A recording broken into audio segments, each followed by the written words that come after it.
Bismillahirrahmanirrahim. Assalamualaikum warahmatullahi wabarakatuh. Perkenalkan, nama saya Eliza Selviani, NPM Q1C01948.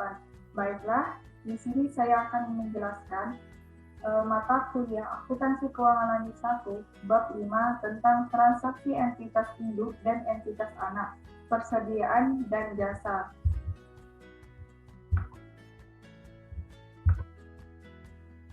Pokok pembahasan yaitu adanya transaksi yang melibatkan entitas induk dengan entitas anak ketika sudah terjadi akuisisi atau sudah terjadi kombinasi bisnis. Artinya, ketika perusahaan induk sudah mengakuisisi perusahaan anak, maka bukan berarti tidak terjadi transaksi antara induk dan anak, tetapi transaksi tersebut itu bahkan sangat mungkin terjadi. Karena motivasi melakukan kombinasi bisnis yaitu salah satu manajemen laba. Misalnya, perusahaan induk menjual barang dagangan secara besar-besaran ke perusahaan anak karena ingin meningkatkan angka penjualan. Jika menjelang akhir tahun penjualan itu dihitung ternyata turun drastis, itu sebabnya adanya transaksi hubungan istimewa antara induk dan anak. Namun, transaksi tersebut tidak boleh muncul pengaruhnya di laporan keuangan konsolidasi, tetapi yang boleh muncul dalam laporan keuangan konsolidasi adalah transaksi kepada non-afiliasi selain induk dan anak. Baik adanya transaksi penjualan antara perusahaan induk dan perusahaan anak, perusahaan induk tetap melakukan pencatatan, sebab itu transaksi penjualan dan ada buktinya, begitupun perusahaan anak akan tetap mencatat penjualan itu sebagai transaksi pembelian.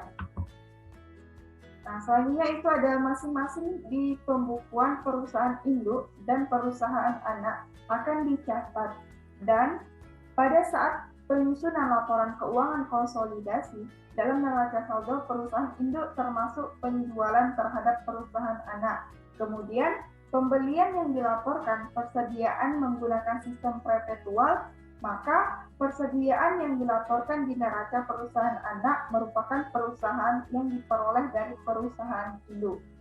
Sehingga akan timbul proses eliminasi berupa yang pertama itu ada proses eliminasi penjualan yang dilakukan antara perusahaan induk dan perusahaan anak. Yang kedua itu jika perusahaan anak membeli persediaan barang dagangan dari perusahaan induk dan barang dagangan tersebut terjual kepada perusahaan non-afiliasi, maka penjualan yang boleh diakui adalah penjualan yang dilakukan perusahaan anak kepada perusahaan non-afiliasi. Selanjutnya itu ada laporan keuangan konsolidasi. Adalah laporan keuangan yang menyajikan informasi tentang kinerja dan posisi keuangan perusahaan termasuk arus kas dari suatu kelompok usaha bukan dari entitas tunggal, tetapi dari kelompok usaha yang bergabung. Jadi, laporan keuangan konsolidasi mencerminkan laporan keuangan dari entitas induk dan anak, walaupun secara pelaporan perusahaan induk dan anak adalah satu entitas pelaporan kecuali pencatatan yang masih disebut entitas yang terpisah. Itu ada transaksi entitas induk dan entitas anak. Untuk gambar 5.1, yaitu entitas induk tidak hanya memiliki anak atau ada beberapa entitas anak. Maka yang dikatakan transaksi dalam ini yaitu barang dagangan itu mengalir dari entitas induk dan entitas anak. Aset tetap ditransfer, mengalir, atau dijual dari entitas induk kepada entitas anak, begitupun sebaliknya. Selanjutnya itu ada antara entitas anak, pasti ada transaksi yang melibatkan transaksi antar entitas anak. Selanjutnya, pentingnya eliminasi atas transaksi entitas induk dan entitas anak. Adanya transaksi yang melibatkan entitas induk bertransaksi kepada entitas anak, maka dampak atau pengaruh tersebut tidak boleh dimunculkan, tetapi harus dieliminasi. Untuk gambar 5.2, artinya untuk transaksi entitas induk dan entitas anak dalam kaitannya dengan penjualan persediaan dan pemberian jasa atau perusahaan dagang, di mana entitas induk menjual ke entitas anak atau entitas anak menjual ke entitas induk.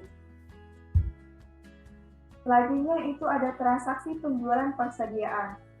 Dampak terhadap penjualan persediaan dibagi menjadi beberapa macam. Yang pertama itu ada keuntungan atau kerugian sudah terrealisasi. Dampak tersebut pencatatan entitas induk dan jurnal eliminasinya, yaitu keuntungan atau kerugian sudah terrealisasi. Ketika barang dagangan yang dijual entitas induk kepada entitas anak dalam periode yang sama dan sudah terjual seluruhnya oleh entitas anak ke entitas non-afiliasi. Yang kedua itu ada keuntungan atau kerugian yang belum terrealisasi, penangguhan keuntungan atau kerugian.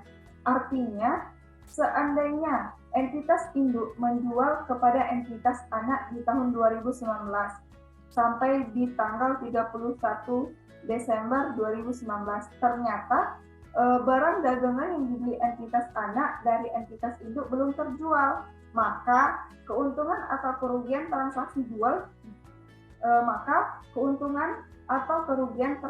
jual beli antara induk dan anak itu belum terrealisasi, sehingga harus ada eliminasi di pencatatan yang dilakukan entitas induk berupa penangguhan keuntungan atau kerugian tersebut.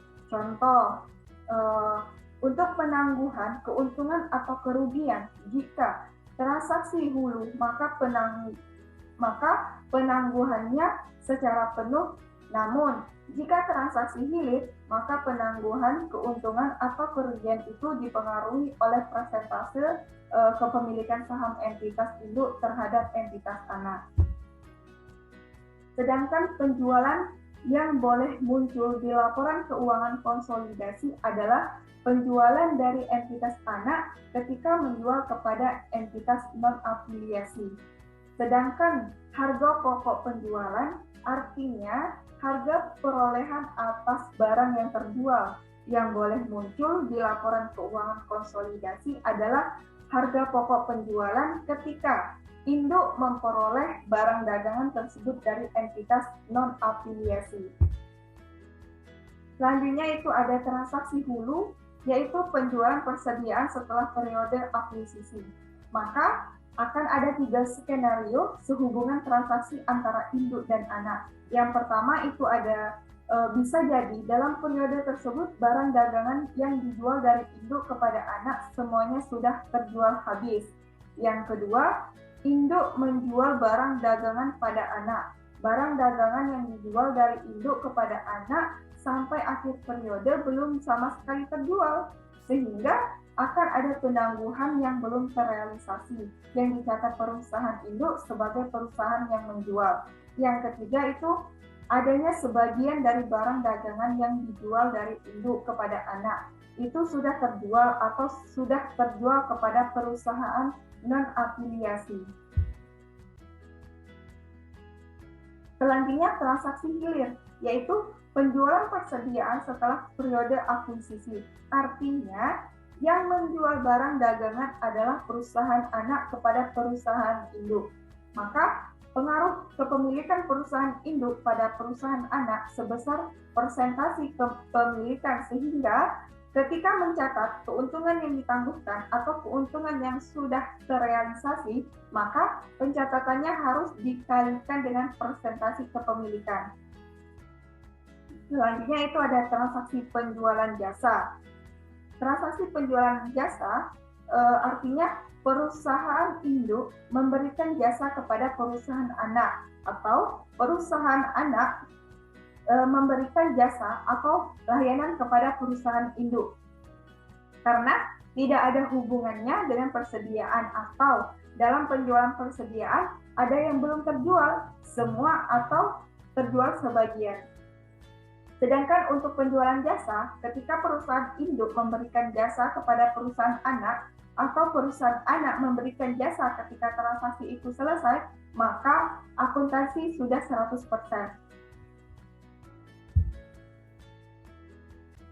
Mungkin itu saja yang dapat saya jelaskan dalam bab 5. Bila ada kurang, saya mohon maaf. Saya akhiri. Assalamualaikum warahmatullahi wabarakatuh.